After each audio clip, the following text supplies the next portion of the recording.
CNBC आवाज़ HDFC sky election headquarters में आपका स्वागत है। आप देख रहे हैं 10 के दमदार ट्रेड्स। वीरोल में रहेंगे अगले आधे घंटे आपके साथ, और हमारे साथ अर्चना वैद्य और आशीष बहेती पिछले शो से बने हुए हैं। साथ ही निर्मल बांग से विकास सालुंके और 5paisa.com से रुचित जैन भी जुड़ेंगे। इसके अलावा मार्केट एक्सपर्ट मेहरबून ईरानी से जानेंगे कि मौजूदा बाजार में क्या करना चाहिए। नई सरकार की गठन को लेकर ताज़ा सियासी हलचल बताने के लिए लक्ष्मण रॉय, इनसे भी एक बातचीत करेंगे। ये सब कुछ थोड़ी देर में, लेकिन इससे पहले एक बार ज़रा मार्केट की बात करते हैं। और मार्केट में अभी भी मोमेंटम बहुत शानदार। निफ्टी 130 पॉइंट ऊपर, बैंक निफ्टी हालांकि थोड़ा कूल ऑफ होता हुआ अब 178 पॉइंट ऊपर।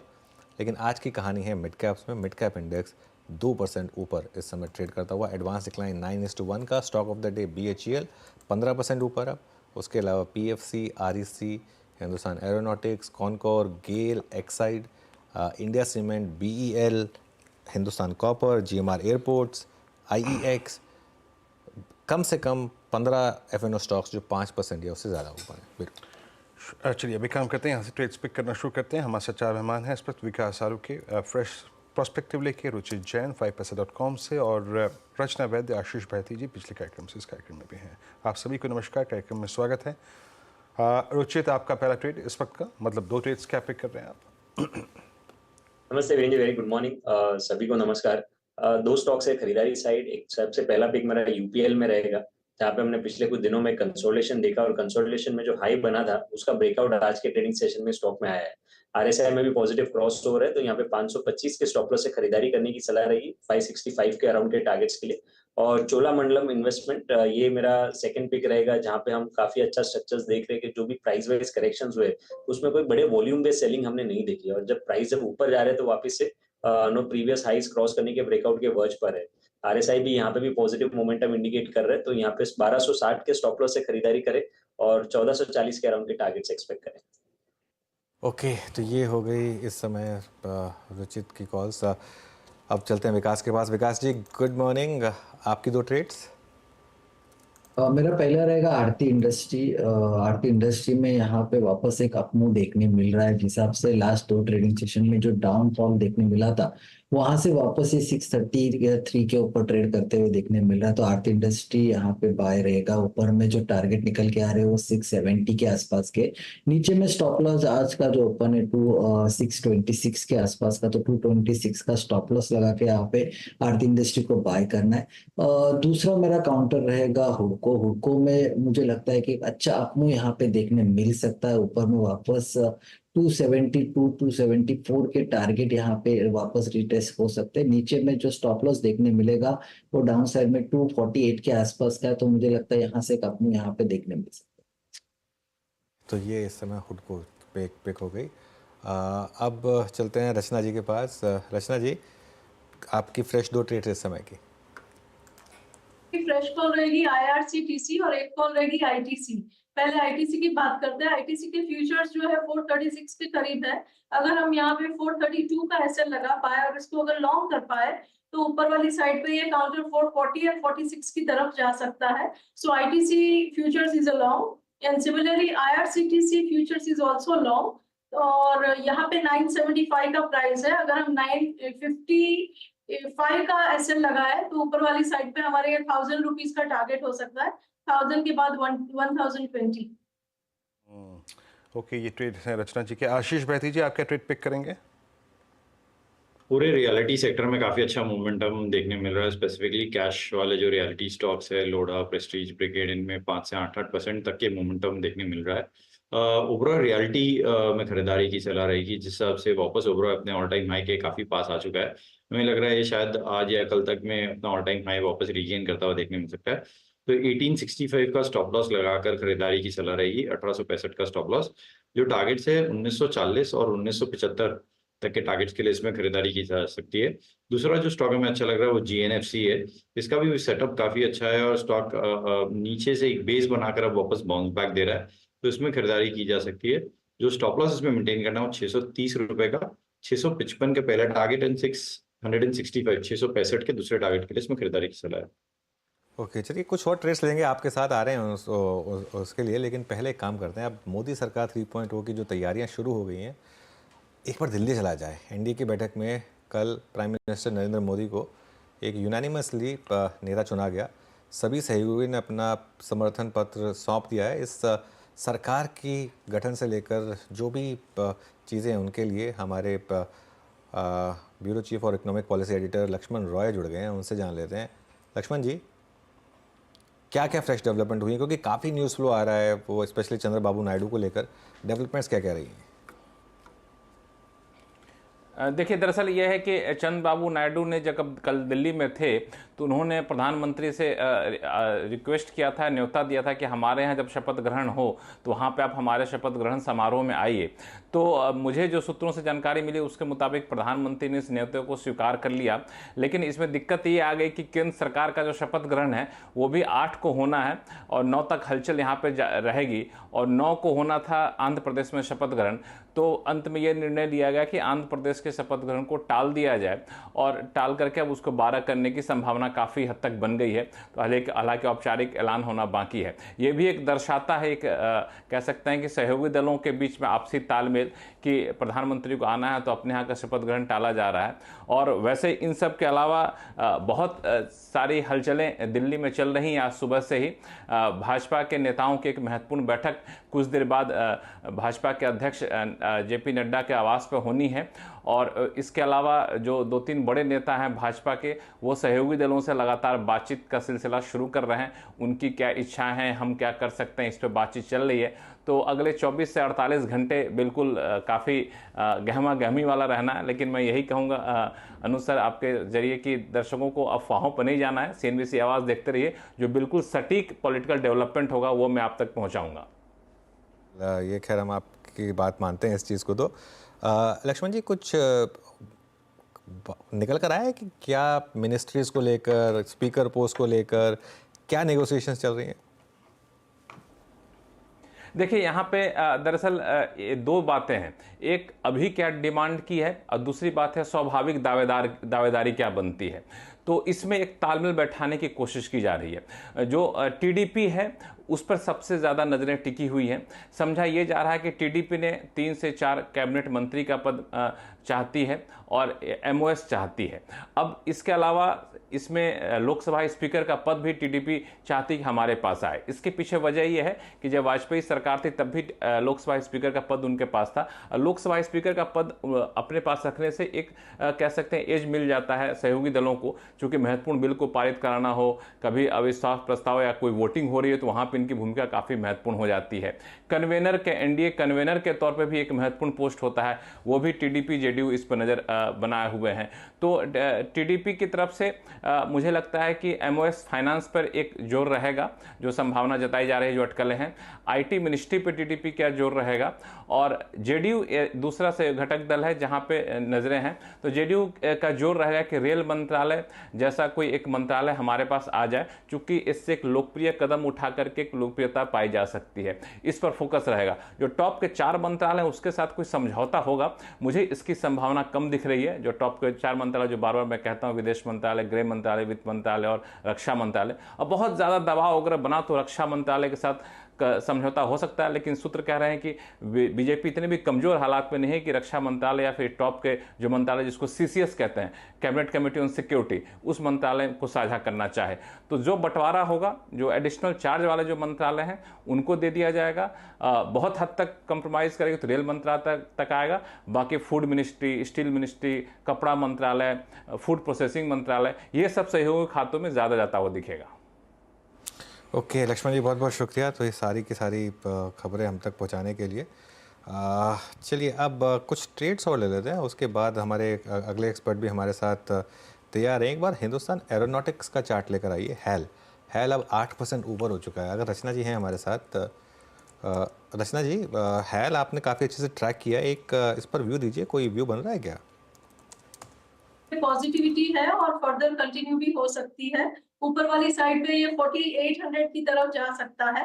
एंड उसने जो बड़ा रेड बार 2 दिन पहले बना था उसके 50% को ऑलरेडी टेक आउट कर लिया है। तो यहाँ पे फर्दर पॉजिटिविटी के पूरे चांसेस बनते हैं। So this is strong positive momentum counter.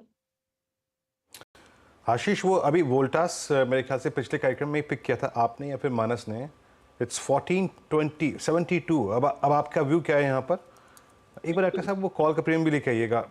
15, 40, 90 की पॉसिबिलिटी लग रही है आपको डे हाई पर आके ट्रेड करता हुआ? जी वीरेंद्र जी, इनफैक्ट काफी अच्छा मोमेंटम पूरे सेक्टर में बनता हुआ देखने मिल रहा है। कंपनीज में भी एक अच्छा मोमेंटम ऑलरेडी बिल्टअप हो चुका है। इसमें भी हमें लग रहा है कि 1550 तक का भी जोन देखने मिल सकता है। तो पहला जो टारगेट है इसका 1520 का, और सेकेंड जो टारगेट है 1550 के लिए खरीदारी की जा सकती है इन लेवल्स पे। जो स्टॉप लॉस में मेंटेन करना है वो 1430 का एक एसएल मेंटेन करे। वोल्टास डे हाई पर आके ट्रेड करता हुआ मूव अच्छे हैं यहाँ पे। हेवल्स में मूव अच्छा था, एक्साइड में मूव अच्छा है, ऑप्शन एक्टिविटीज़ इनमें काफ़ी अच्छी खासी हैं, तो ये एक फेवरेट स्पेस है। HAL भी अब डे हाई की ट्रैजेक्टरी में आके ट्रेड करता हुआ अब 8% हो गया HAL ऊपर। मीनवाइल एक बार एक्साइड रखिएगा 6.5% ऊपर 525। वो कॉल लेके आइएगा, 500 की कॉल थी ना, वो 500 की कॉल 38 का टारगेट था उसका, नहीं 42 का टारगेट था, और उस वक्त 38 हो गई थी, 30 पे स्क्रीन पे गई थी ऑन एयर। मेरे ख्याल से अब तो वो कॉल ही 39 हो गई है ऑलमोस्ट। तो वो ट्रेड हमने हल्का सा प्रॉफिट बुकिंग वहाँ भी कराई थी। बाकी अगर आप देखें इस वक्त अब डे हाई पर आके 525 यानी अपने करियर के हाईस पे आके ट्रेड करता हुआ ये। और एक NTPC लेके आइएगा जो मैंने पिक किया था शुरुआत में ही, अब वो 20 डे मार्केट ट्रैजेक्टरी को हिट करता हुआ। लेकिन वो जो GMR को हमने बात की थी शिवांगी से अप्रॉक्सीमेटली 84 के आसपास, वो 85-65। विकास, GMR एयरपोर्ट्स पे आपका टेक इस वक्त डे हाई पर आके ट्रेड करता हुआ? जिस हिसाब से हमने देखा है लास्ट कुछ दिनों में एक साइडवेज मोमेंटम लिया था, वहां से वापस ऊपर आते हुए देखने मिल रहा है। शॉर्ट टर्म मूविंग एवरेज के ऊपर फिलहाल तो अभी ट्रेड करते हुए देखने मिल रहा है, तो ऊपर में वो वापस वो 90-92 के रेंज में आने का यहाँ पे ट्राई कर सकता है। नीचे में इंट्राडे में अगर बात करूँ तो 82 एक अच्छा बेस बना चुका है, कल के हाई के ऊपर का एक अच्छा बेस बन चुका है आज के ट्रेडिंग में। तो 82 के स्टॉप लॉस में इसमें पोजिशन बनाई जा सकती है, 92 के टारगेट। ओके, अच्छा एक और स्टॉक के मैं सिर्फ प्लेसमेंट देख रहा हूँ, एक बार BEL लेकर आइए एक बार जरा। इलेक्शन वर्डिक्ट के बाद जिन स्टॉक्स में सबसे ज़्यादा पिटाई हुई थी उसमें से एक स्टॉक था ये, और गैप अप हुआ, उसके बाद अब एक कंसोलिडेशन के बाद वापस एक फ्रेश मूव शुरू हुआ है। और यहाँ पर एक इंटरेस्टिंग चीज़ डेली चार्ट पर भी अगर आप देखें वीरू, तो वापस शायद 20 डेमा को ये रिक्लेम करता हुआ। इसकी वो कैंडल बहुत बड़ी थी, नेगेटिव कैंडल थी। अगर इसका आप कैंडल स्टिक पैटर्न दिखाएंगे ना डे के हिसाब से, तो वो काफ़ी नेगेटिव था। विकास जी, इस पर कोई व्यू, अगर BEL का चार्ट आपने देखा हो तो? जी हाँ, अगर वापस वो डेज हाई को यहाँ पे ब्रेक करता है 278 के, तो वहां से वापस एक अपमूव देखने मिल सकता है। ऊपर में 300 के आसपास का एक अपमूव यहाँ पे देखने मिल सकता है। हालांकि नीचे में हमने देखा है कि 270 और 268 एक बेस बना चुका है, जो कल के क्लोजिंग के बाद जो गैप अप हुआ था उसका एक इम्पोर्टेंट सपोर्ट यहाँ पे देखने मिलेगा। तो 268 का एक इमीडिएट सपोर्ट इस काउंटर में देखने मिल सकता है। ऊपर में अगर ये 278 के ऊपर जैसे निकलेगा तो ये 300 की तरफ एक अपमूव करने के ट्राई कर सकता है। तो ऊपर में 300 के टारगेट के लिए इसको बाय कर सकते हैं। चलिए अब एक काम करते हैं, अब थोड़ा लॉन्ग टर्म की बात करते हैं। हमारे साथ मार्केट एक्सपर्ट मेहरबून ईरानी जुड़े हैं, उनसे जानते हैं कि इस मार्केट में अब करना क्या है। Mehrboon ji, good morning. एक बड़ी वॉलेटिलिटी के बाद अब market finally back to square one. क्या व्यू ले रहे हैं अब इस समय? क्या इन्वेस्टर्स करें, क्या ट्रेडर्स करें, कैसे अप्रोच करें इस मार्केट को? देखिए अनुज, थोड़ा सा बैकग्राउंड देख लिया अगर तो पहले तो सबसे पहले कोई भी कह नहीं रहा था, कोई भी कितना भी विरोध हो प्राइम मिनिस्टर का या गवर्नमेंट का, कोई मानने को तैयार नहीं था कि गवर्नमेंट शायद नहीं आएगी। वो बात छोड़ दीजिए, कोई कहने को तैयार नहीं था कि गवर्नमेंट को 272 सीट्स नहीं मिलेगी। I am talking about the BJP alone. Now उसके बाद फिर भी बाजार थोड़ा हल्का था, because people are talking of 285, 290, 300। उसके बाद आए एग्जिट पोल आया फ्राइडे, काउंटिंग शुरू हुई ट्यूसडे, मंडे के दिन आके तोड़ फाड़ बाइंग हुई। वहां पे अगर आप चीज ध्यान से देखो तो 3.5-4% बाजार बढ़ा था, लेकिन advance decline was 3:2, which is not very healthy for a market जो 4.5% बढ़ गया था। फिर आया results and then slowly started dawning कि बीजेपी को 272 सीट्स नहीं आएंगे। तो कहीं पर I think market decided to adjust itself.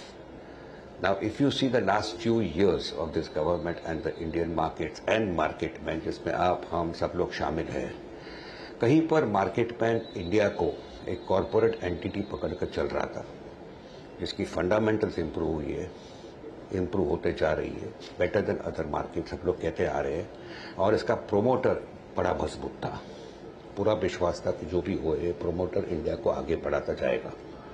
अभी कहीं पर जब प्रोमोटर थोड़ा सा वीक होता है तो इट इज बट ऑब्वियस कि आपका मार्केट का जो प्रीमियम है वो भी एडजस्ट होते जाएगा towards the downside. Whether one likes to hear it और नॉट, नरेंद्र मोदी के लिए Indian markets were enjoying at least 20 to 15% premium. वो प्रीमियम कहीं पर अब एडजस्ट हो रहा है, the PE multiples are contracting. कहना काफी इजी है कि ये स्टॉक 5,000 का 4,000 हो गया, अभी अट्रैक्टिव हो गया। We need to understand that before elections people were buying those stocks because power है, डिफेंस है, रेलवेज है, इंफ्रास्ट्रक्चर है, ग्रीन एनर्जी है, पब्लिक सेक्टर बैंक्स है। I think were the most favoured because the government was tilted towards them. तो सारे पैसे वहां पे गए थे और एफएमसीजी फार्मा में से पैसे थोड़े से ज्यादा इन्वेस्ट नहीं हुए थे। A complete change has happened.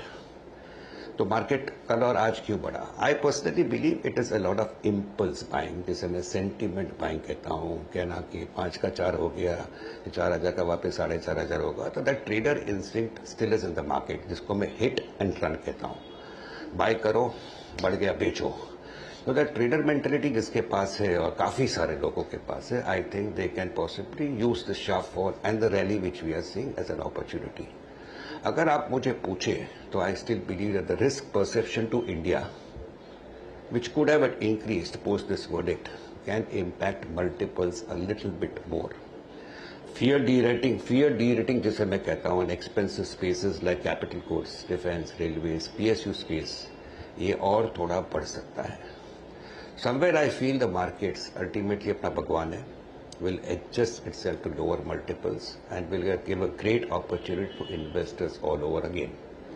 और रही बात लोगों की जिसने अभी इन्वेस्ट किया है, थोड़ा मार पड़ा है पिछले 4-5 दिन में, I would say that believe in the market. If you believe के मल्टीपल्स बहुत महंगे नहीं थे तो you will see this prices again. I don't think it's going to take long. मेरा पर्सनल कंक्लूजन है, कुछ चेंज नहीं होगा, not even privatisation. That's my opinion.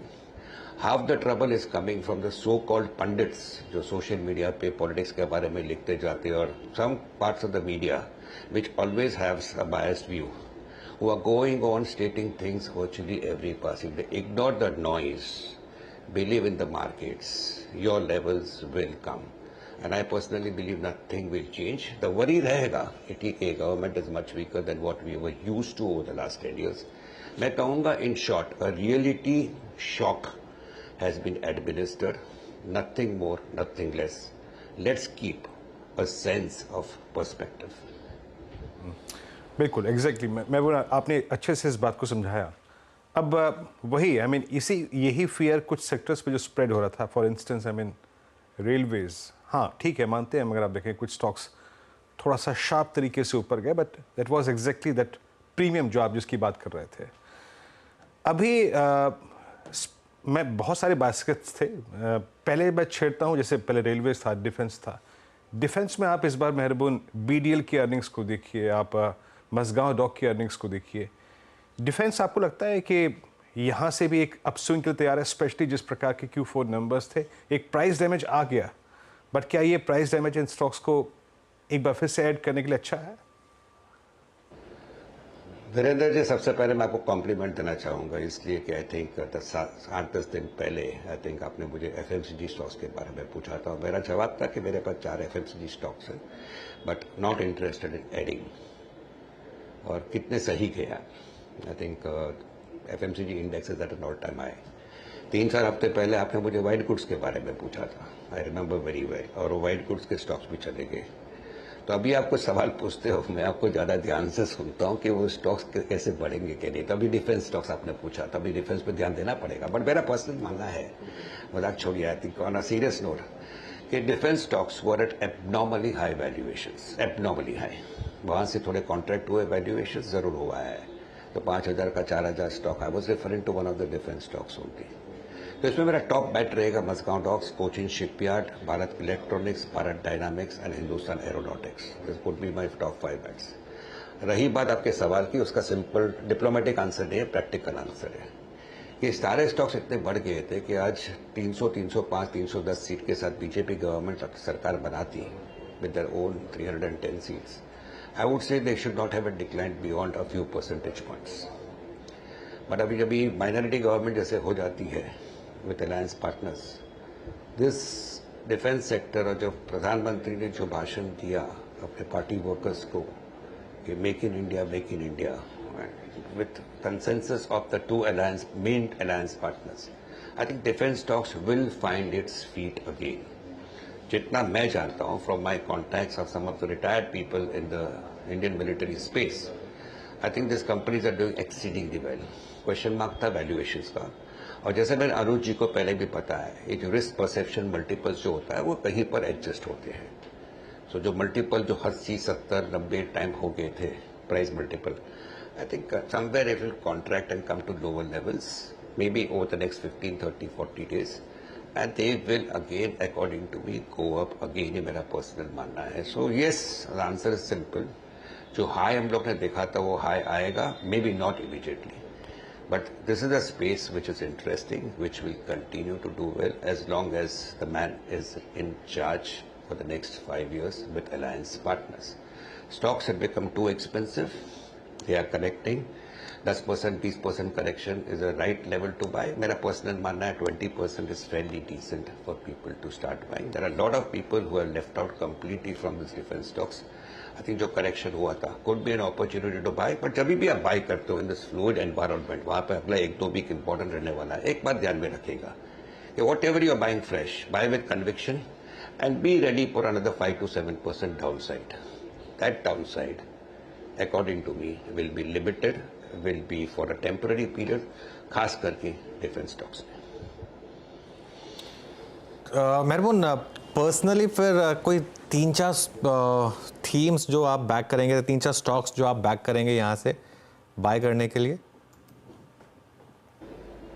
मैं कहूँगा कि मेरे को राइट नाउ मुझे काफ़ी फ्लूइड लग रहा है situation, honestly, and I think that if you have another bigger fall like what we saw on Tuesday, एक बार वापस मार्केट कभी भी करता है आफ्टर दिस इम्पल्स बाइंग या सेंटिमेंटल बाइंग जैसे मैं कहता हूँ, so I think that will invite possibly much more selling. ये मेरा पर्सनल मानना है। I hope I am wrong and that could be a great buying opportunity in the market.